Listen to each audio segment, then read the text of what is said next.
Hey, this is Notser, and I'm going to be sharing some tips and tricks that I learned while playing Ranked this season, and we continue to play Ranked, but this has definitely helped me progress and recognize the trends, try and minimize the very glaring weaknesses in the strategy or the teammate or the enemies or whatever. Hopefully this helps. So one of the first things that I've learned is that the destroyer and the aircraft carrier is an all or nothing type this season. I don't know about other seasons, I don't know about other clan, but for this ranked season, those two types are 100% very volatile, all or nothing.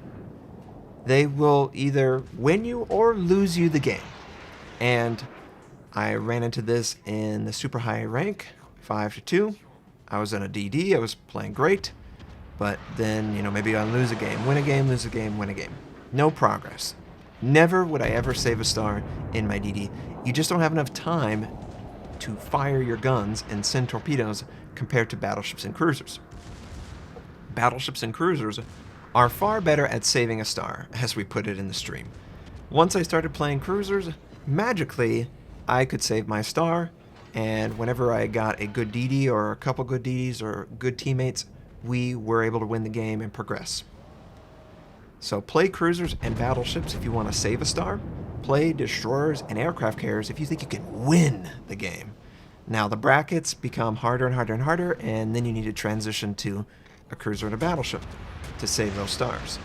But early on, if you're really good at destroyers, well, you're going to be really good in ranked because you'll recognize the trends, the objective. Objective control is obviously the most important thing in a domination game mode. If you have two bases or you deny two bases to the enemy, it puts a timer on the enemy to make a play. And that's why destroyers and aircraft carriers are so good. Aircraft carriers deny line of sight, they spot everyone, they can wipe out targets like they're nothing. They're very infrequent though in the queue, so predominantly the DD is the one that is going to be the risky type to pull. But when I pulled my cruisers and my battleships, and I focused on doing damage to targets that were either on a flank or they were pressuring my teammates, I basically guaranteed a star was saved that game. And it worked out great. It really improved my progress. So consider that. If you are not finding the success you are looking for, consider cruisers and battleships. They have a higher chance to always be the top XP earner on the losing side. And the top XP earner on the losing side does not lose a star, unlike everyone else on that side. And if you protect that star, well, yeah, you'll have games where you don't get any star, but you're not going to lose a star. So that's something I learned after playing for a while and recognized, you know what? These cruisers and these battleships are always having enough XP to protect their star. I want that. And you might say, well, destroyers could do that too. Yeah, but it's a lot harder. You've got to stay concealed, play the objective, not fire, deal with radar, all that stuff you have to balance. Now, I will say that a couple cruisers are not as easy to guarantee a star protection, and that is Des Moines, Minotaur, and the Moskva. Why? Because usually they have to play in a aggressive contesting role over a capture point because they have radar. But they can also do a ton of damage and save that star. It's just a little bit easier for the longer range ships because they're not going to get in a position where they overextend. They're more there to support. They're doing fire from range. They have the ability to disengage. The camping corner cruisers can't really disengage as easily, right? Now, speaking of the neutral capture point, I have seen it all. I have seen every failed strategy, and I want you to not have to deal with that. Firstly, don't ever have more than one DD in the capture point, the neutral capture point. When I'm talking about the neutral capture point, it's the capture point on all these maps that both sides have an equal chance of capture. Do not have two DDs sitting in the capture point, because you're going to have radar set up somewhere to exploit that.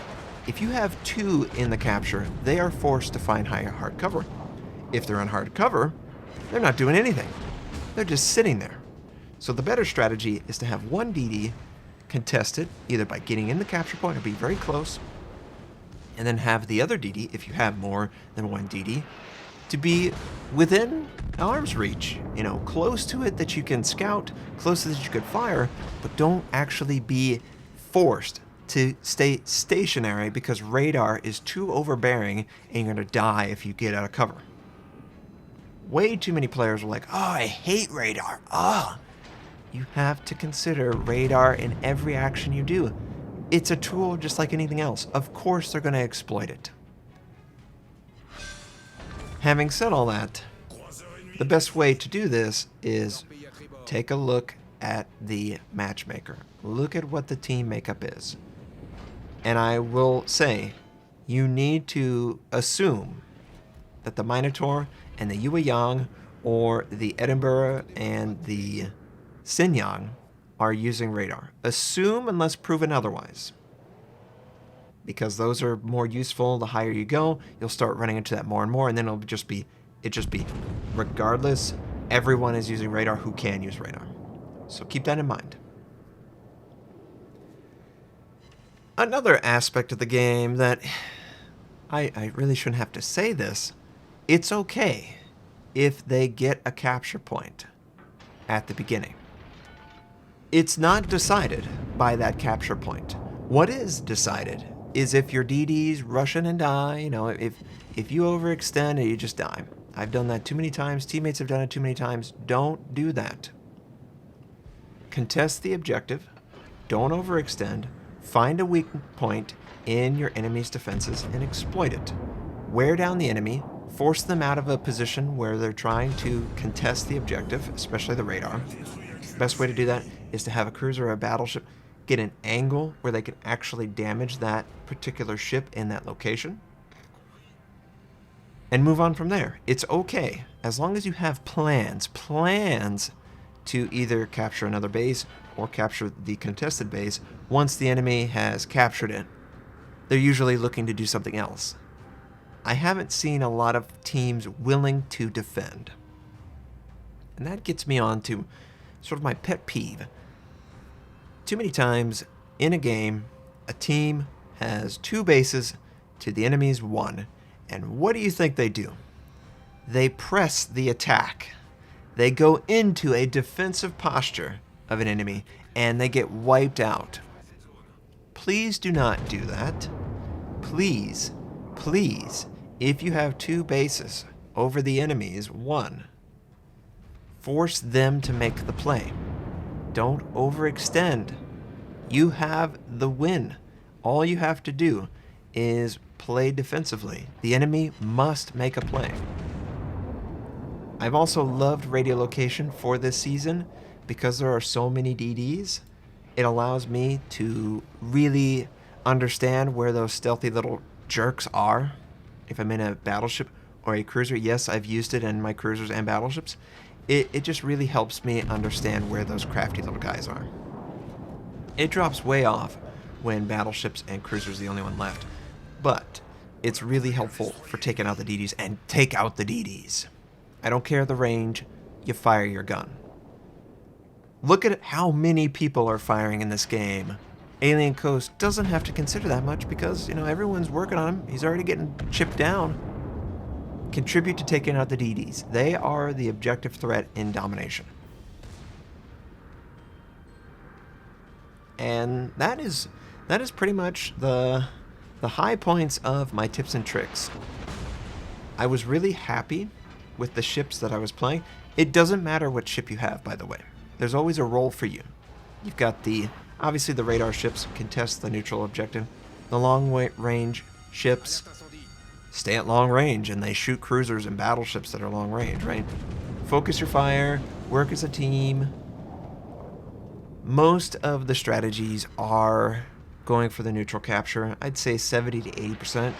So you can build into your strategy with that assumption, I think. But always have like 1 or 2 ships that are in a position to protect or push forward on the other flank away from the neutral capture point. And I think you'll have a lot of success. I certainly have. I'm really enjoying my experience. I know that might shock you, but it's fun for me. I enjoy playing against the players, seeing their response, talking to all of you, enjoying the back and forth that we have. It's just not something that's stressful to me. But I go into it not trying to create stress. I'm not trying to like tell you that I'm awesome. I lose a ton of games. I just don't live and die whether I win or lose. And I hope that these tips will help you have more success. But if you don't find success, protect yourself. If you feel yourself getting a little bit too jacked up, too antsy, you're making plays, you're tilted, maybe take a break. Maybe go play random. Maybe, go pet a dog, go pet a cat, go do something. You don't want to channel that stress because it'll cause you to make a mistake. You'll make a misplay and you'll regret it. And one misplay in ranked can be the difference between winning and losing. It is just brutal. It is unrelenting. They will punish you. These are skilled players. They have played a lot of the game. They're going to take advantage of everything that you try and take advantage. Okay? I'm rooting for all of you. I really am. I really want to see all of you find the success you deserve because I think you all are great for the game. The community is wonderful. I have enjoyed my time with World of Warships far more than League of Legends, Dotas, Overwatch, World of Warcraft. The community as a whole is much more forgiving, much more pleasant, friendly, and I really appreciate that. I hope you have a wonderful day, and I'll catch you next time.